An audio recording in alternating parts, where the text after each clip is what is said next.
నమస్కారం. ఈరోజు మనం రెన్యూవబుల్ ఎనర్జీ రంగంలో దూసుకుపోతున్న ఒక కంపెనీ గురించి మాట్లాడుకుందాం.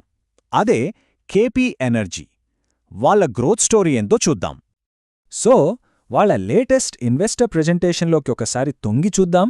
అసలు ఈ కంపెనీ ఎలా పనిచేస్తుంది, వీళ్ళ సక్సెస్ వెనుక ఉన్నది ఏంటి, మరి భవిష్యత్ కోసం వీళ్ళ ప్లాన్స్ ఏంటి అన్ని వివరంగా తెలుసుకుందాం. రైట్, ఇక విషయంలోకి వచ్చేద్దాం.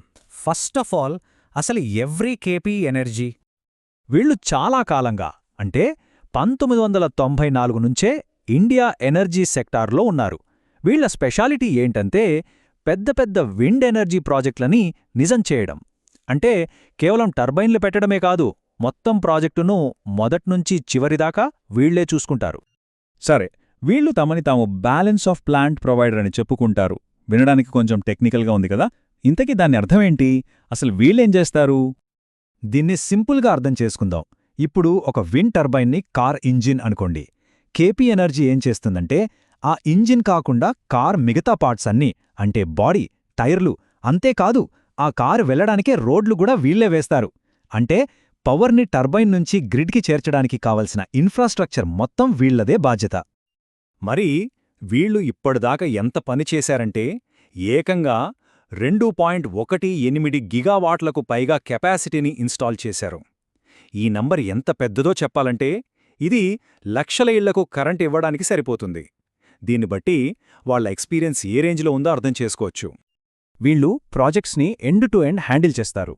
అంటే ప్రాజెక్ట్ డిజైన్ చేయడం దగ్గర్నుంచి దానికి కావలసినవన్నీ కొనడం, కట్టడం, ఫైనల్గా దాన్ని ఆన్ చేసి అప్పగించడం వరకు అన్నీ ఒకే చోట.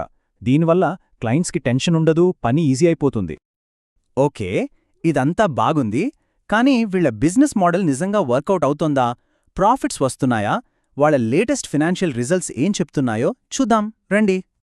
వాళ్ళ టోటల్ ఇన్కమ్ చూడండి. ఇయర్ ఓవర్ ఇయర్ గ్రోత్ ఏకంగా 63%. అద్భుతం గదా!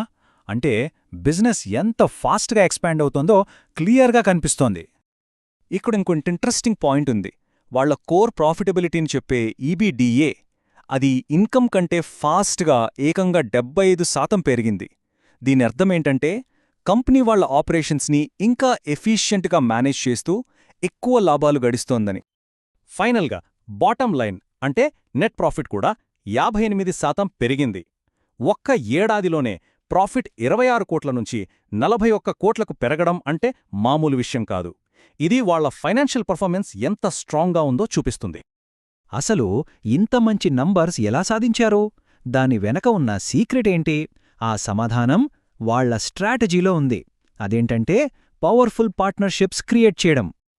చూడండి, వీళ్ళు సింగిల్గా వెళ్లట్లేదు. పెద్ద పెద్ద టర్బైన్ మేకర్స్తో, ప్రభుత్వాలతో, చివరికి టెక్, ఫార్మా కంపెనీలతో కూడా టైఅప్స్ పెట్టుకున్నారు. ఈ పార్ట్నర్షిప్స్తో గ్రీన్ ఇన్ఫ్రాస్ట్రక్చర్ని చాలా వేగంగా బిల్డ్ చేస్తున్నారు. ఈ ఇమేజ్ వాళ్ల స్ట్రాటజీని పర్ఫెక్ట్గా చూపిస్తుంది. ఇలా డీల్స్ సైన్ చేయడం ద్వారా ఫ్యూచర్ డెవలప్మెంట్కి ఒక స్ట్రాంగ్ ఫౌండేషన్ వేసుకుంటున్నారు. ఇది వాళ్ల లాంగ్ టర్మ్ గ్రోత్కి గ్యారంటీ ఇస్తుంది.